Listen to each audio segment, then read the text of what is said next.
Jackie DeAngelis is here, co-host of the Big Money Show on Fox Business. I basically just want to let you talk. So, top line thought, if you will, on this whole thing with tariffs right now. This is going to be hard. It might be a little painful, but the CEO of our country, President Donald Trump, is actually doing something that is really courageous, Harris. Nobody has tried to do this, even though we've known for the last 30 years that we need to, that China's taking advantage of us, that our trade partners are taking advantage of us. But the status quo has been so much easier for everybody to deal with. People are worried about re-election and how a difficult time period might impact them.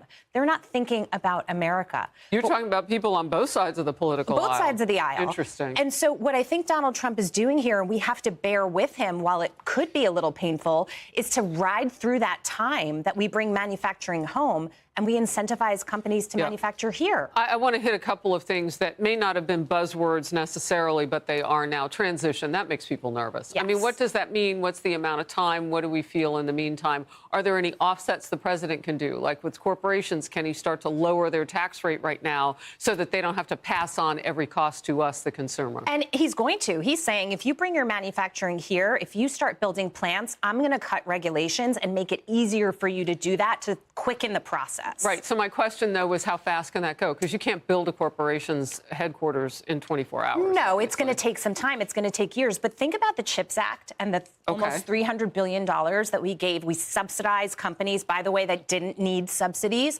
to build manufacturing plants, and they haven't even done it yet.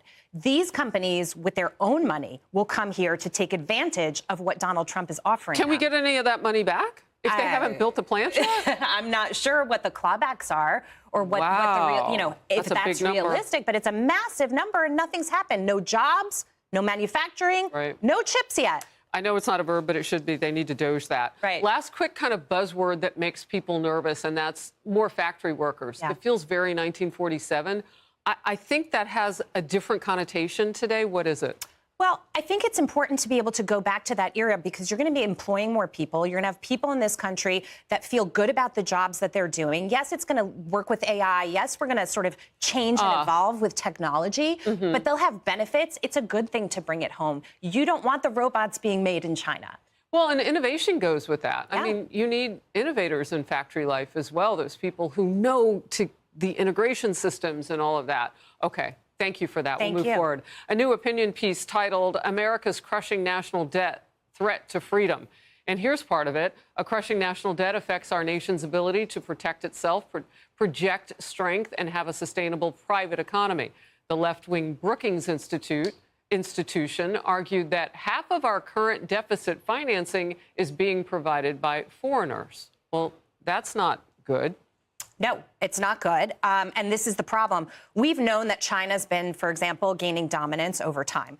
And we've known that we need to kind of decouple or find a way to do this and bring things home. As I said, nobody's been courageous enough to do it. I think if we stick this out for the long term, it's actually going to, be very, very beneficial and profitable for companies, too. We get our dominance back. Look at what Trump did with energy. We were the #1 producer in the world. We had the resources here. To me, this is the same exact kind of thing. You just have to be able to tap into it. And people have been too scared to do that. And as I said, it's not going to happen overnight. It doesn't happen with a flick of a switch. We might go through a period where our growth is not as high as President Trump would like to see it. But if we stick with it, the benefits long term are going to be so huge for this country. Okay, you mentioned a word, and I know Americans understand it. It's courage. Yeah.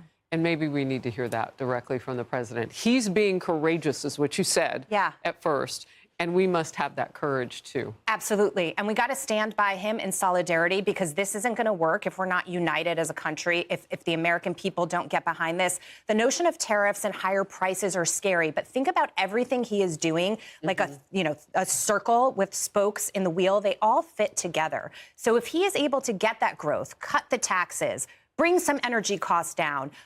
Maybe it'll be offset with a tiny bit of inflation here or there. It will balance out. It's actually a brilliant strategy, but all the spokes have to work together, and everybody's got to help him do it. If people get in his way, they're going to create a situation where we run into a brick wall. Yeah, and you mentioned the tax cuts.